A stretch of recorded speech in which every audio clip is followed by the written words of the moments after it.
Hey guys, Jeffrey from Headstrong Training Systems here. So today we're going to be looking at the squat, and in particular we're going to be looking at how the elbows can impact how our squat is.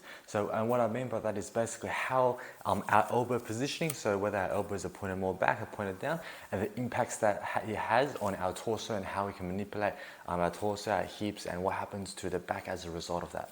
So when I'm, say for example, if I'm squatting high bar or low bar, in fact let's start with high bar, you can see that if I force a very narrow grip and I unrack and during my starting position, right now I would say I'm in quite a flat position, as in my back is quite aligned to my torso, my ribs are stacked, etc. But what happens when my elbows are flared up, so pointed back?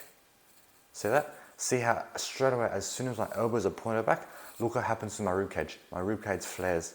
So my rib cage flares, and as a result, if you can see from the side view, you see that my back goes into extension straight away. So we can say that as a result of the elbows being pointed backwards, flared out instead of tucked in, so when the elbows are flared out, our rib cage becomes unstacked and our back becomes extended. Now let's switch to a low bar position.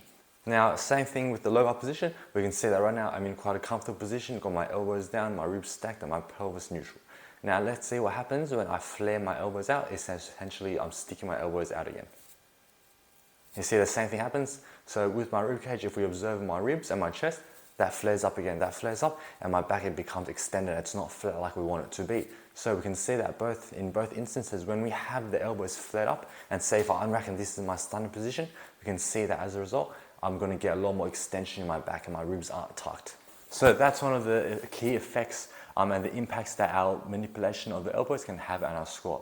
So getting into it, what should our elbow position be? So ideally, when we unracking in the squat for the elbow positions, we don't want to force too narrow a grip, because when we force a very narrow grip, you can see that our elbows, it's harder, especially for those who lack the shoulder mobility, it becomes a lot harder for them to bring their elbows down and as such stack the rib cage. When you unrack and you're lacking the shoulder mobility and you're forcing a very narrow grip, you see that in your starting position, you got the elbows pointed straight back, and then you start off in a very unstacked position of the rib cage and the pelvis, and that straight away puts you in a disadvantaged position.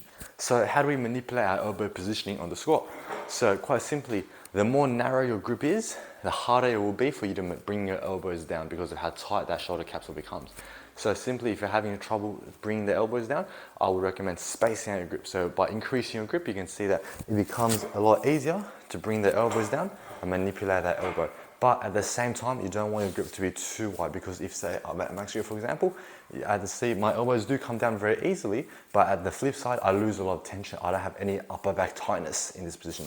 So essentially, you want to find the position, the grip placement on the barbell, where two things happen. First of all, you're able to bring the elbows down and keep them tucked in and against with your body instead of flared out. And secondly, you want to still be able to stay tight with the barbell on your back. So to summarize all we went over today in today's video, basically the elbows and their positioning play a key role in how your squat will look. They influence your starting position, whether your ribs are flared and whether your back is arched and extended, and straight away they will have impact carryovers into your actual squat. And so how do we manipulate that? By spacing out our grip on the barbell. So essentially, the wider grip you go, the more you're able to tuck in your elbows, but at the same time you don't want to be too loose. And then the more narrow you are, the harder it is to bring your elbows down, but you get more tightness. So find the middle ground that's sweet for you. So that's all from me today, guys. Hopefully that was helpful for you, and I'll catch you guys next time. Take care.